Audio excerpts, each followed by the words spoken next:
Hey, hope you enjoyed that little calm unboxing. I had a great time shooting and editing it. What can I say? It's a great phone. It feels a lot faster, brighter. The screen, it's just amazing. I think the 120Hz is noticeable, and with the little tweaks from One UI 3 and Android 11, it creates a smoother and more immersive experience. I decided to upgrade to this new S21 Ultra because of two things. First, the battery life of my S10 Plus, which by the way has an Exynos processor, was always a problem for me. It couldn't last an entire day. I always had to charge it in the late afternoon. And with this one, from the days I've had it, after 12 hours or so, it's in the low 60s or high 50s. And the second one is the camera quality. I've been wanting to improve the video quality of the channel for a while now, and I saw this as the perfect opportunity to do both of the things with one product. And now that we're talking about the camera, here are some photos I've taken to kind of showcase the differences between the quality of the photos. When you just quickly take out your phone for a picture, when you're trying to make use of the night mode, also the zoom differences,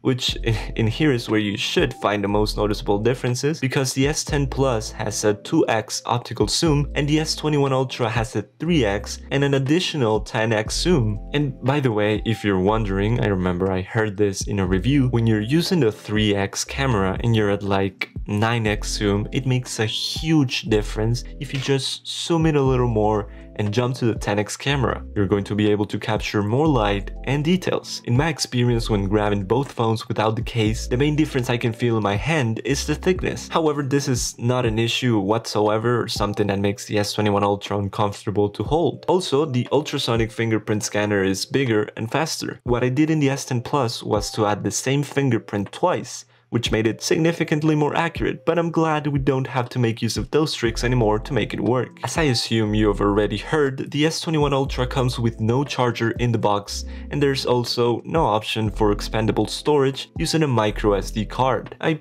personally don't mind any of these things. What I do mind is that the phone that I got has no dual SIM support, which is something that I do use and that I've seen in some phones from review videos. And last but definitely not least, the Ultra of the S21 series comes with support for the S Pen. And yes, you can use the S Pen from the Tab 6, Tab 7, or any S Pen from the Note lineup. It works perfectly, there are no air commands, but what you do get is the double tap functionality to open Samsung Notes and the off-screen memos. I'm really glad they did this. Some people were mentioning that the downside of this is that you have to get a case that supports the S Pen, but I think if you're a student, it's a better and cheaper option to get a regular pen case where you can also store charging cables. And now let's talk about the Galaxy Buds Pro. In my experience and opinion, they are louder than the Buds Plus, at least using the normal EQ. Also, they've improved the experience when changing from one preset to another, so on the Buds Plus,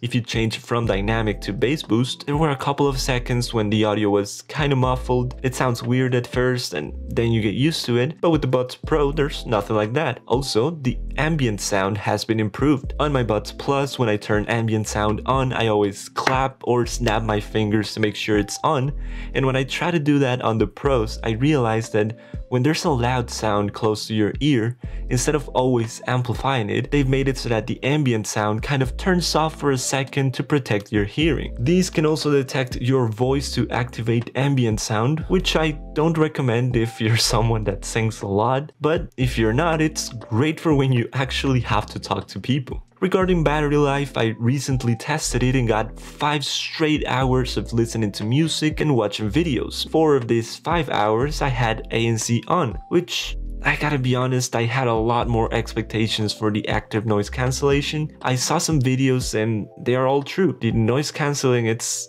not cancelling the noise. I think it's also not very consistent, or it has some spikes where it really works, because I did feel a significant difference once, but then I turned it off and on again and it wasn't the same. It went back to just blocking the very low frequencies, which means that instead of listening to this, you listen to this. Overall, I'm very happy with everything I got. Let me know if you have any questions you want me to answer about it, or if there's something you want me to test. I'm more than happy to do so. Hope you enjoyed the video. Please leave a like, subscribe, and check out these other videos. I'll see you in the next one. This has been a regular teenager. Take care. Plugs.